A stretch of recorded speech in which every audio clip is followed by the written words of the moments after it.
دنیا ایسا گھر ہے جو انسان کو ہر وقت نئے گناہ پیش کرتا ہے۔ یہ عجیب معاملہ ہے کہ آدمی جس کسی سے ڈرتا ہے تو اسے دور بھاگتا ہے، مگر جب اللہ سے ڈرتا ہے تو پھر اسی کی طرف لپکتا ہے۔ خوش نصیبی کی نشانی یہ ہے کہ بندے پر عبادت کرنی آسان اور سہل ہو جائے اور لوگوں پر شفقت بڑھ جائے، نیک لوگوں کو دوست رکھے اور اللہ کی راہ میں خوشی سے خرچ کرے اور اچھے اخلاق زیادہ ہوں اور لوگوں کے کام آئیں۔ اگر تو چاہتا ہے کہ تیری ہر دعا قبول ہو تو حلال لقمے کے سوا پیٹ میں کچھ نہ ڈال۔ جوان مردی یہی ہے کہ لوگوں سے انصاف کرو مگر ان سے انصاف کا مطالبہ نہ کرو۔ دیر تک بیہودہ باتوں کو سنتے رہنا دل سے عبادت کی حلاوت کو زائل کر دیتا ہے۔ جہاں تک ہو سکے دنیاوی چیز کی خاطر غصے میں نہ آؤ۔ حضرت بایزید بستامی رحمۃ اللہ علیہ فرماتے ہیں، اگر ساری عمر میں مجھ سے ایک کلمہ خیر بھی سچ کے لیے نکل جائے تو پھر کوئی خوف نہیں۔ گمنامی کو پسند کرو اور شہرت سے دور رہو، مگر یہ ظاہر نہ کرو کہ تم گمنامی کو پسند کرتے ہو، اس لیے کہ اس سے بھی نفس میں غرور پیدا ہوتا ہے۔ جو اچھے کو اچھا نہ جانے وہ برے کو بھی برا نہیں سمجھتا۔ اللہ تعالی جسے مقبول کرتا ہے اس پر ظالم مسلط کر دیتا ہے جو اس کو غم دیتا ہے۔ اگر بندہ اپنی ہر ایک غلطی پر ایک کنکر گھر میں ڈال دیا کرے تو اس کا گھر تھوڑے ہی دنوں میں بھر جائے گا۔ جو شخص جاہ و منصب اور مال و دولت کی حاصل کرنے کے لیے غلط راستے استعمال کرتا ہے، گویا وہ آگ کے گرد چکر لگا رہا ہے۔ نفس کی آرزوؤں سے نجات کا نام راحت ہے۔ نجات خاموشی، تنہائی اور کم کھانے میں ہے۔ اپنی نیکیوں کے لیے پوشیدہ جگہ بناؤ جیسے کہ برائیوں کے لیے بناتے ہو۔ دشمن کو نیک مشورے سے شکست دو اور دوست کو خلوص کی تواضع سے اپنا گرویدہ بناؤ۔ اپنے ظاہر کو لوگوں کی طرف اور اپنے باطن کو خدا کی طرف متوجہ رکھو۔ جس دل میں غم نہ ہو وہ بگڑ جائے گا، جیسا کہ گھر اگر اس میں رہائش نہ ہو تو بگڑ جاتا ہے۔ ظالموں اور فاسقوں کے ظلم اور فسق کی وجہ سے ان کو دوست نہ رکھنا ایمان کی نشانی ہے۔ کھلم کھلا گناہ پوشیدہ گناہ کی نسبت زیادہ سخت ہے اور گناہ کا اظہار دوسرا گناہ ہے۔ جن سے قیامت کے دن کوئی فائدہ نہ ہو اس کی صحبت سے کیا فائدہ۔ حضرت فضیل بن عیاض رحمۃ اللہ علیہ فرماتے ہیں، ہم نے ایسے لوگ دیکھے ہیں جو اپنے عمل میں ریا کرتے تھے، مگر اب ایسے لوگ ہیں جو ان اعمال پر ریا کرتے ہیں جو وہ کرتے بھی نہیں۔ جس نے فاجر اور بدکار آدمی پر احسان کیا اس نے فسق و فجور کی مدد کی۔ بہت سے لوگ غسل کے بعد پاک ہو جاتے ہیں، لیکن بہت سے ناپاک لوگ حج اور زیارت کے بعد بھی ناپاک لوٹتے ہیں۔ یہ خواہش رکھنا کہ لوگ مجھے بہتر سمجھیں محض دنیا کی محبت ہے۔ عقل مند وہ نہیں جو خیر اور شر کو پہچانے، بلکہ عقل مند وہ ہے جو خیر پر عمل کرے اور شر سے بچے۔ جو شخص تم سے ناراض ہو جانے پر تمہارا راز ظاہر کر دے وہ کمینہ ہے۔ جس سے لوگ محفوظ رہیں وہ لوگوں سے محفوظ رہتا ہے۔ جھوٹا وہ شخص ہے جو عورتوں کو اپنے پاس بٹھائے اور یہ کہے کہ مجھے ان سے رغبت نہیں۔ امام شافعی رحمۃ اللہ علیہ فرماتے ہیں، میں نے جس شخص سے بھی بحث مباحثہ کیا میری یہی آرزو رہی کہ اللہ تعالیٰ میری بجائے اس کی زبان سے حق کو واضح کرے۔ برا نہ ہونا بھی نیکی ہے۔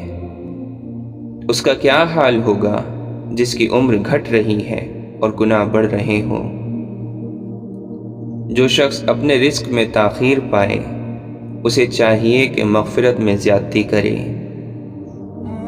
جس نے اپنے قول اور فعل میں خواہشات نفسانی کو حاکم بنایا وہ بدعت کی بات کرے گا۔ ہر وہ بات جس کے متعلق تم سے سوال کیا جائے اسے علم کے جنگل میں تلاش کرو، اور وہاں نہ ملے تو حکمت کے میدان میں ڈھونڈو۔ اگر وہاں بھی نہ ملے تو توحید کی ترازو میں تولو، اور اگر ان تینوں مقامات پر نہ ملے تو اسے شیطان کے منہ پر مار دو۔ عبادت کرنے کے بعد اس کے بدلے کا انتظار کرنا اللہ کے فضل کو بھول جانے کی علامت ہے۔ غور و فکر عقل کا مغز ہے۔ جس کے پاس سب کچھ ہے وہ اسے چھپاتا ہے، اور جس کے پاس کچھ نہیں وہ شور مچاتا ہے۔ راز کا چھپانا نیک لوگوں کا کام ہے۔ معاف کرنے میں غلطی کرنا سزا دینے میں غلطی کرنے سے بہتر ہے۔ نیک عمل وہ ہے جس میں 4 چیزیں ہوں: علم، نیت، صبر اور اخلاص۔ نیکی 3 خصلتوں کے بغیر مکمل نہیں ہوتی۔ نیکی کرنے میں جلدی کرے، اسے حقیر سمجھے اور پوشیدہ رکھے۔ جب تم نے نیکی کرنے میں جلدی کی تو اسے خوشگوار بنایا، اور جب تم نے اپنی نیکی کو حقیر سمجھا تو اس کی قدر کو بڑھایا، اور جب اسے پوشیدہ رکھا تو اسے مکمل کر دیا۔ زیادہ باتیں بنانا علم نہیں ہے، بلکہ اللہ تعالیٰ سے خشیت کو علم کہتے ہیں۔ جس کے دل میں اللہ کا خوف نہیں وہ عالم نہیں۔ حضرت عبداللہ بن عباس رضی اللہ عنہ فرماتے ہیں، جس کے 40 سال گزر جائیں پھر بھی اس کی نیکی اس کی برائی پر غالب نہ ہو تو ایسے شخص کو دوزخ کی تیاری کرنی چاہیے۔ نفس بچے کی مانند ہے، اگر تم اس کا دودھ نہ چھڑاؤ تو وہ جوان ہونے تک ماں کا دودھ پیتا رہے گا، اور اگر تم اس کا دودھ چھڑا دو تو چند روز شور مچانے کے بعد وہ خود ہی ماں کا دودھ چھوڑ دے گا۔ اللہ تعالیٰ کے قریب ہونے کا سب سے نزدیک راستہ یہ ہے کہ انسان اپنے نفس کی مخالفت کرتا رہے۔ نفس کی چالیں باریک ہوتی ہیں، کبھی وہ گناہوں سے انسان کو اپنے رب سے دور کرتا ہے، اور کبھی نیک اعمال کی وجہ سے ریاکاری کے جذبات ابھار کر انسان کو اللہ سے دور کرتا ہے۔ یہ عجیب بات ہے کہ بعض لوگ دن میں 5 دفعہ منہ دھوتے ہیں، لیکن دل کو 5 سال میں بھی ایک بار نہیں دھوتے۔ نہ جھوٹی قسم کھاؤ اور نہ خدا کے نام کو قسموں کے لیے تختے مشق بناؤ، اور نہ جھوٹے لوگوں کو قسمیں کھانے پر آمادہ کرو۔ ایسا کرنے سے تم خود بھی گناہ میں شریک ہو جاؤ گے۔ جھوٹا سب سے پہلے اپنے آپ کو نقصان پہنچاتا ہے۔ جسے خدا ذلیل کرنا چاہے وہ دولت کی تلاش میں لگ جاتا ہے۔ بدترین شخص وہ ہے جو توبہ کی امید پر گناہ کرے اور زندگی کی امید پر توبہ میں تاخیر کرتا رہے۔ سلامتی تنہائی میں ہے کہ اللہ کا ذکر اس کا ہم نشین ہو۔ جس نے دنیا کو پہچان لیا اس نے دنیا کو دشمن سمجھا۔ کمینے کی علامت یہ ہے کہ وہ جب مقام پالے تو اپنے اقارب سے بدسلوکی اور تکبر سے پیش آتا ہے اور ملنے والوں سے بیگانہ بن جاتا ہے۔ جو شخص لوگوں کے ساتھ باتیں کرنا اور مشغول ہونا بنسبت اللہ کی یاد اور عبادت کے زیادہ پسند کرتا ہے، اس کا علم تھوڑا، دل اندھا اور علم رائے گاہ ہے۔ جس دل میں خود خدا نہیں وہ محض ایک ویرانہ ہے۔ مبارک ہیں وہ لوگ جن کے پاس نصیحت کرنے کے الفاظ نہیں اعمال ہوتے ہیں۔ جس نے محفل میں اپنے آپ کو برا کہا، در حقیقت اس نے اپنی تعریف کی، اور یہ ریا کی علامت ہے۔ اگر گناہ پرانا ہو جائے تو استغفار سے غافل نہ ہو، کیونکہ گناہ کا تو تجھے یقین ہے لیکن مغفرت کا یقین نہیں۔ مخلص وہ ہے جو اپنی نیکیوں کو برائی کی طرح چھپاتا رہے۔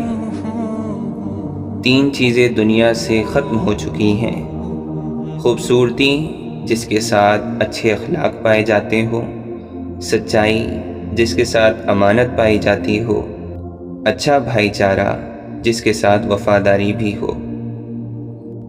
اگر کوئی شخص کہے کہ مجھے قرب حاصل ہو گیا تو سمجھیے کہ وہ اللہ تعالی سے دور ہے، کیونکہ جسے قرب حاصل ہو جاتا ہے وہ اس کا دعویٰ نہیں